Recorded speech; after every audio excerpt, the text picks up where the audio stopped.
오늘의 큐티 말씀은 열왕기하 16장 1절부터 20절입니다. 제목 우상 숭배에 빠진 아하스. 먼저 앞뒤 문맥을 살펴보겠습니다. 북이스라엘은 혼란에 혼란을 거듭하고 있습니다. 여로보암 2세가 통치할 때는 나름 강력한 힘을 보유하였지만 왕들은 모두 여호와 보시기에 악을 행하였고 이스라엘을 범죄하게 하였던 느밧의 아들 여로보암의 죄를 답습하는 모습을 보였습니다. 예후에게 약속한 4대에 걸친 왕조는 스가랴에서 끝났습니다. 살룸이 역모를 꾸며 스가랴를 없애 자신이 왕이 되었지만 불과 1개월 만에 므나헴에게 죽임을 당합니다. 므나헴은 자신의 왕권을 강화하기 위해 부자들에게 세금을 매겨서 아수르에게 갖다 주며 친아수르 정책을 펴니다. 므나헴의 아들 브가히야 역시 아버지의 뒤를 이어 친아수르 정책을 펴니다. 친아수르 정책에 반대하는 세력들이 늘어가면서 브가히야의 장교였던 베가가 배신하여 브가히야를 죽이고 그 뒤를 이어 자신이 왕이 됩니다. 반아수르 정책을 폈던 베가 왕은 아수르의 공격을 당해야 했습니다. 결국 호세아가 베가를 죽이고 북왕국 이스라엘 마지막 왕이 됩니다. 그러는 사이 남유다에서는 우시아가 나병에 걸려 별궁에 거할 때 왕자 요담이 궁중 일을 하면서 자연스레 아버지를 이어갔습니다. 11대 왕 요담은 아버지처럼 여호와 보시기에 정직하게 행하였지만 산당만큼은 없애지 않았습니다. 백성들이 우상 숭배에 빠질 수 있는 원인을 제거하지 못한 것입니다. 자신은 여호와의 성전 윗문도 건축했지만 한편으로는 산당을 두어 우상 숭배에 빠지도록 이중적인 신앙의 삶을 보게 됩니다. 문단을 나눠보겠습니다. 1절부터 9절은 남유다도 우상 숭배에 빠지다. 10절부터 20절은 성전을 개조하는 아하스. 1절에 보면 르말리아의 아들 베가가 북이스라엘 왕으로 있은 지 17년 되는 해에 남유다 유담의 아들 아하스가 12대 왕이 되었습니다. 2절에 보면 아하스가 남유다의 왕이 되었을 때 그의 나이는 20살이었습니다. 아하스는 예루살렘에서 16년 동안 다스렸습니다. 열왕기하 16장 1절부터 4절은 역대하 28장 1절부터 4절에도 나옵니다. 그러나 아하스는 여호와 보시기에 정직하게 행하지 않았고 악한 일을 하였습니다. 아하스는 그의 조상 다윗이 한 대로 하지 않았습니다. 아하스의 전체적인 평가는 굉장히 어둡습니다. 3절에 보면 아하스는 오히려 북이스라엘 왕들이 행하였던 죄의 길로 갔습니다. 아하스는 자기의 아들을 불에 태워 제물로 바쳤는데 이것은 여호와께서 이스라엘 자손이 보는 앞에서 쫓아내신 이방 민족의 가증스럽고 역겨운 풍속이었는데 아하스는 이것을 본받아 행하였습니다. 4절에 보면 산당에서 제사 드리는 것이 위험한 요인으로 볼 수 있는 것은 예루살렘에 있는 여호와의 성전에서 제사, 예배를 드리지 않은 것인데 나중에 산당 제사로 인해 변질된 예배의 형태가 보이기 때문입니다. 요시야 왕 때에 여호와께서 말씀하시기를 너는 배역한 이스라엘의 행한 바를 보았느냐? 그가 모든 높은 산에 오르며 모든 푸른 나무 아래로 가서 거기서 행음하였도다 라고 말씀하십니다. 5절에 보면 그때에 아람의 왕 르신과 북이스라엘의 르말리아의 아들 베가 왕이 예루살렘을 치려고 올라와서 싸우려 하였습니다. 아하스를 애워쌌으나 정복하지는 못하였습니다. 아람과 북이스라엘의 연합군이 남유다를 공격한 것은 여호와께서 보내신 것이라고 열왕기하 15장 37절에 나옵니다. 7절에 보면 남유다 아하스 왕은 친아수르 정책을 펴니다. 지금 아하스를 공격하는 아람 왕 르신과 북이스라엘 베가 왕은 반아수르 정책을 펴고 있습니다. 르신과 베가가 반아수르 동맹에 아하스를 가담시키려 하였지만 아하스는 아수르에게 손을 내밀어 굴복하고 맙니다. 북이스라엘 18대 베가 왕 때에 아수르 왕 디글랏 빌레셋이 쳐들어와서 북이스라엘 여러 지역을 점령하고 사람들을 잡아서 아수르로 데려갔습니다. 8절에 보면 그런 다음에 아하스는 여호와의 성전과 왕궁의 보물 창고에 있는 금과 은을 모두 꺼내어 아수르 왕에게 선물로 주었습니다. 10절에 보면 아하스 왕은 아수르 왕 디글랏 빌레셋을 만나려고 다메섹으로 갔습니다. 아하스는 다메섹에 있는 제단을 보고서 그 제단의 모형과 구조와 제도의 양식을 세밀하게 그려서 제사장 우리아에게 보냈습니다. 아하스 왕이 서둘러 다메섹으로 간 이유는 아수르 왕을 만나기 위함인데 서둘러 디글랏 빌레스에게 경의를 표하고 굴복하기 위함이었던 것으로 봅니다.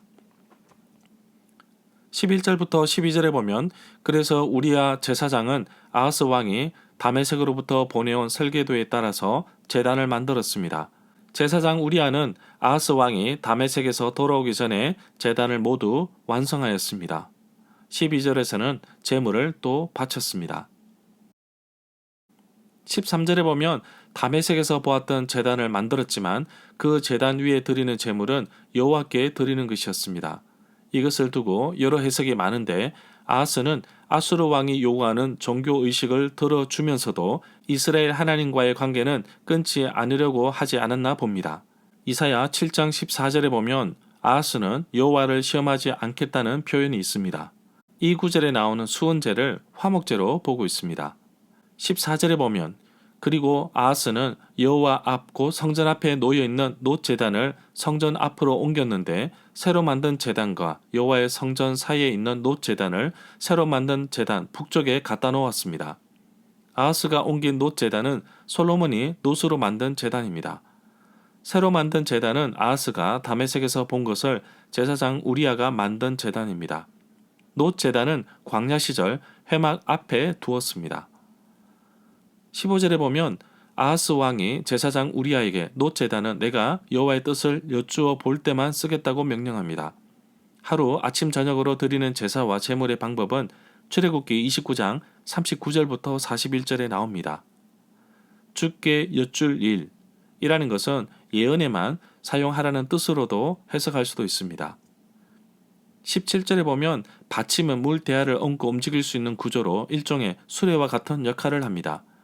아하스가 성물을 옮기고 빼내었던 이유는 아수르에게 조공을 바치기 위함이 아닌가 봅니다. 큰 물통을 바다라고 부릅니다.